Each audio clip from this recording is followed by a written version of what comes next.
So how do people get around a different way on two wheels? Fall is here, winter is approaching, so you need to make sure to winterize your bicycles. So this morning, Ashley Kirkland is at Quick Stop Bike Shop in Marquette, and she'll be telling us more about how you do that. Good morning, Ashley. Good morning, Vicki. Now, just because the white stuff starts to appear on the ground doesn't mean that those bikers are going to stop riding their bikes. It's something that they like to do year round. So we're here at Quick Stop Bike Shop in Marquette. Now, it's simply winterizing your bike, or you might even need to get a new bike like these fat tire bikes. We're going to talk about these a little bit later. So we'll join the owner of the bike shop a little bit later to talk about how you can winterize your bike, what you need to take on your ride with you, and what you need to know about before you purchase one of these fat tire bikes. And it makes me feel like I'm Vanna White. I want to spin the wheel, Vicki. I'll take it back to you for now. Ashley Kirkland reporting live in Marquette, TV6 News. All right, maybe we found your winter mode of transportation, Ashley. That might be something for you to consider. Okay. Well, I made Sean laugh.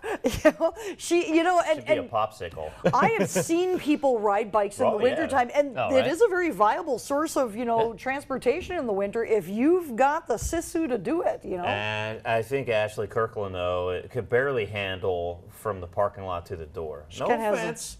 She's not really a winter fan. Biking is a year-round activity. Even in the middle of winter, you can still hit the trails, but you're going to need to start winterizing your bike now. Ashley Kirkland is at Quick Stop Bike Shop in Marquette to tell us more about what needs to be done to get your bike ready for winter snows. Ashley?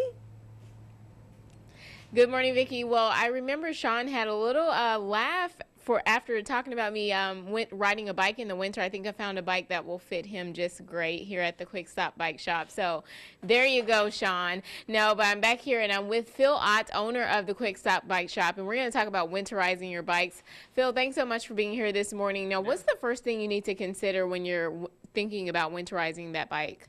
First thing is you just want to make sure that your bike is clean and well lubricated. That goes for keeping the chain lubricated. That's going to make it perform the best and make it last the longest. Other thing to consider is having a good set of fenders on here that cover the tire completely. That'll keep the wet slop from getting on the bike and from getting on you. Then from a safety standpoint, just like on your car, a good pair of winter tires. These studded tires will keep you from slipping on ice and the hard packed snow. Now, what is it about these tires that are different from normal tires? You can see in here these little carbide studs right in there, and those will grip down into the ice and snow and keep you from slipping, give you a lot better traction. Now, what do people need to do to lube their chain? So to lube your chain, you need to have chain lube and a rag, and basically you just apply a fair amount of lube.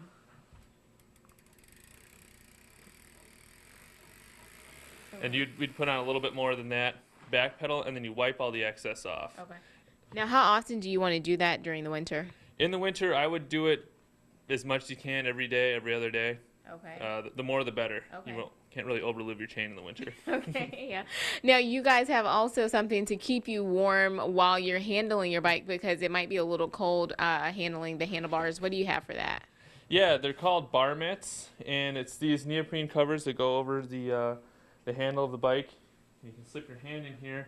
These cut down the wind a lot, and they'll definitely keep your hands a lot warmer. Now let's talk about bike storage for a bit. It's nice if you have a car to put it in a garage. Where do you want to keep your bike, and does it need to be stored inside during the winter, or can you keep it outdoors? Indoors is definitely the best bet. If you had to keep it outdoors, you'd want to keep it covered and make sure that it's dry. Any sort of water will definitely will turn to rust by the time summer comes around. All right, and so next we're going to talk about those fat tire bikes that you would be better for winter. First, how much is that tricycle for Sean there, Phil? That tricycle's, it's pretty expensive. That's a... We'll see what we can do. I'll take it back to you for now, Vicki. Ashley Kirkland reporting live in Marquette, TV6 News. All right. Thank you very much, Ashley. Welcome back. Well, winter bike riding can be just as fun as activities like snowshoeing and skiing, but you must have the right kind of bike. We'll join Ashley Kirkland, who's back at Quick Stop Bike Shop, with more. Ashley? Morning, Sam. It's called snow biking, and it's really popular here in the UP during the winter time to get out in the outdoors. I'm back here with Phil Ott, owner of the Quick Stop Bike Shop. I'm sorry. Phil, you called it fat biking. That kind of has a different meaning in my book, but this is very popular. You guys have different options for fat tire bikes. What should people consider when they're thinking about buying that bike? Yeah, so definitely you want to get out and try to ride, swing a leg over as many bikes as you can. Every bike has a few different attributes about it that might fit you a little better. Some can take wider tires, some are lighter weight, some even have suspension now. Okay. Now, what's the difference in these two fat tire bikes that we see here? Yeah, so the top one is the Kona Woe. You can run wider tires with it, so that'll give you more flotation and really soft snow. And the bottom one here is the Trek Farley. It's a little bit lighter weight. Doesn't run quite as wide of a tire, but it has really precise handling, and if you want to ride it in the summer, it's good at that too. Now, what kinds of terrain are these bikes good for? Really, you can take them anywhere, and that's why people started calling it fat biking. So you can ride it in the summer, you can ride it in the winter, kind of ride it everywhere. We do have 3 groomed snow bike trails in the county, one between Ishpeming and Negaunee, the south trails in Marquette, and then the north trails by the Board and Light and Power. Okay. Now, what kinds of different things are people going to need to do to a fat tire bike than a regular bike as far as maintenance and everything like that? Keeping it clean is the toughest thing. If it's on the back of your car or you're riding it on the road, you're going to want to get all that salt and everything off of there. Keeping the chain lubed, keeping it clean, and then checking your tire pressure.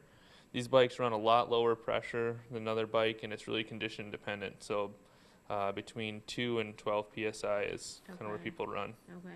Now, with the bigger tires, are you going to need to carry some air with you on your bike ride on a normal basis? Yeah, that's a really good idea, is to be able to carry tools, an extra tube, and a pump if you need to change your tire pressure.